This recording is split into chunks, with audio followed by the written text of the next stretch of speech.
Ya, kembali lagi di Anima Satria ya. Jadi hari ini kita bakal mempelajari yang namanya objek yang eh, empuk ya. Jadi terlihatnya itu tanpa siku dan yang lain-lain. Nah, pertama kita siapkan dulu kotaknya ya. Pertama, seperti yang kemarin saya kasih tahu, ada beberapa cara untuk membulatkan sebuah objek. Pertama, kamu bisa yang namanya eh, masuk ke edit mode ya. Kamu pertama bisa bikin misalnya si objeknya masuk ke mode edge, kamu bisa pencet Ctrl B di sini.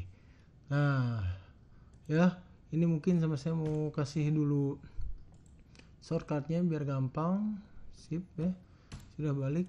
Jadi di sini nanti bakal keluar apa yang saya ketik ya. Jadi silakan pencet di sini edge-nya, lalu kamu bisa pencet Ctrl B.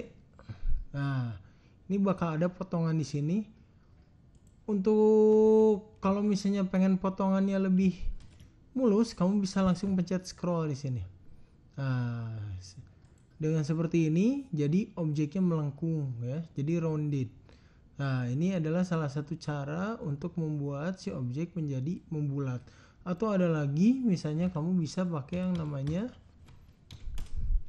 subdivision surface ya. Jadi pertama silakan masuk ke mode ini lagi ya. Saya pencet alt, delete aja semuanya. Lalu kita masuk shift A, kita bikin lagi yang namanya cube.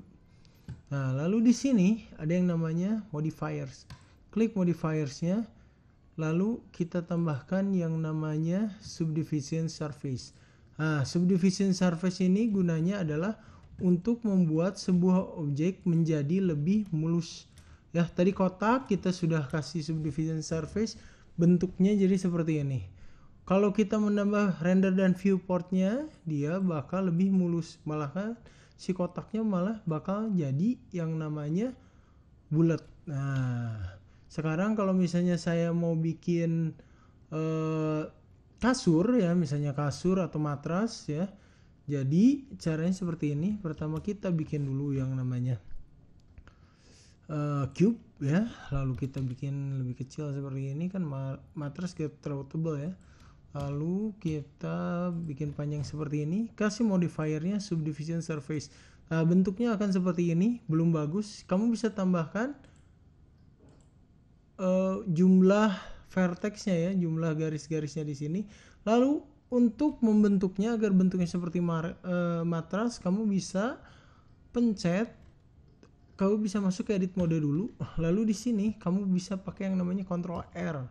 Nah, di sini kamu bisa sesuaikan ya seperti ini. Nah, sehingga yang sudah kamu buat itu sekarang bentuknya menjadi seperti ini.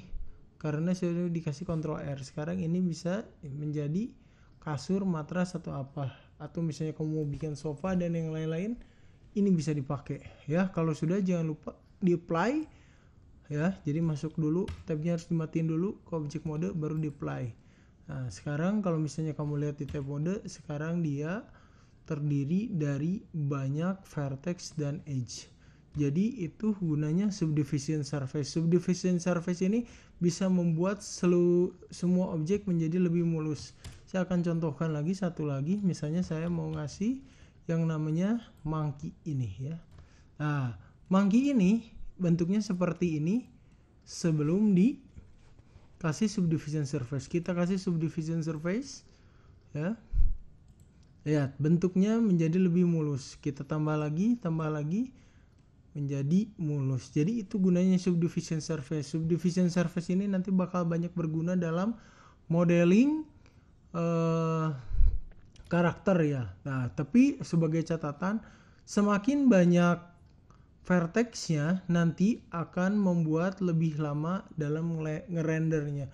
Jadi kalian pun harus bijak, jangan terlalu banyak, jangan terlalu sedikit. Jadi silakan kalian pilih yang cukup saja.